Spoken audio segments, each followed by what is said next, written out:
Tala falava o Tala Fou mai le siufofonga le lau mua mo le nei tae ao o le aso lua sefululua Februari lua fe lua fa.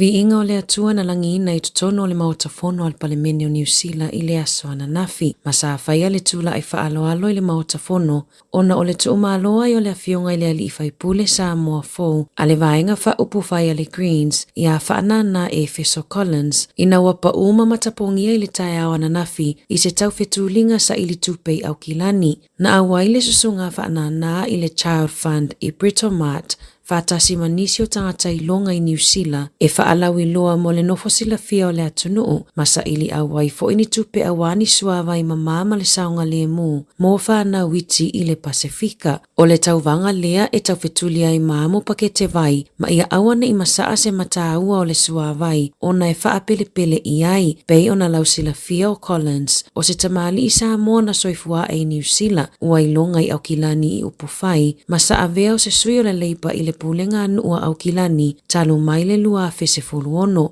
Na malolo mai pulenga nuu mawhirifilia ai i le palemene o se whaipule o le vaenga whaupufai a le Green i le tausanga taluai o se list MP. Mua sa avea mawhaia onga ma le tele o isi au nanga sa tautua ai o ia le ulua i tangata olona a inga na ulufale ma whaau umai se university ma umia fo ise whailongo le matua o whaiva i mea taua o onga. E to o lua o la alo malona faletua. I se pepa whaamatalanga ata itai o le Green, Marama Davidson ma James Shaw, le anganga whaanoa noa ma le whaateia i tala o le malio le li whaipule, sa whaaleo foi whaamaisenga mai taitai o vaenga whaupu whai al palemene, ma ua malolo mai ainga luenga whaapalemene, mo le vai aso atoa, ona o le whaalo alongia o le tu umalo ai, o le ali i whaipule, o lo ola walunga nei lungo ala ata ma upenga ta whailangi, le tele o whaamaisenga e momoli atu i wo, ma ainga o lea tamali i o le atunuu.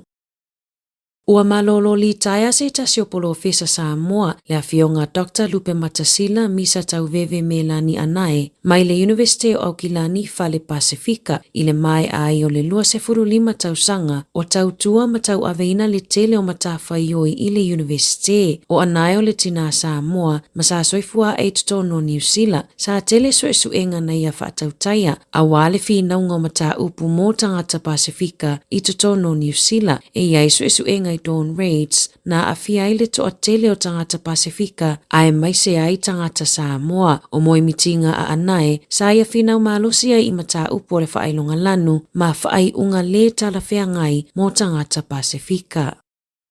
Ua whautua ina le au whaitoa whao le soifua malolo ina le atunuu i ano whasau ni mata pena i le pepesi ai o le misela i New Zealand o lo valo ia e ono o atu i le to awhel whaitau a whai o tangata e maua i le misela ma tau fia i whale mai pe mali liwa i lava o lo whautua ina le atunuu i a wha malosia o na whai atu i pui o le misela ai mai se i alo ma whanau. O le luafes fuluiva na si itia maua lunga ai tangata wha maonia i le misela i tutono New Zealand mai lata i le valu se lau tangata sa wha maonia ai. O le popolenga o na atoe alia ai le tele o tangata e maua le misela i tutono New Zealand e toe ono lamati ai fo i le puipuinga mo le saunga le mu o atu moto le Pasifika pei ona malili waita maiti i Sāmoa i le luafes fuluiva.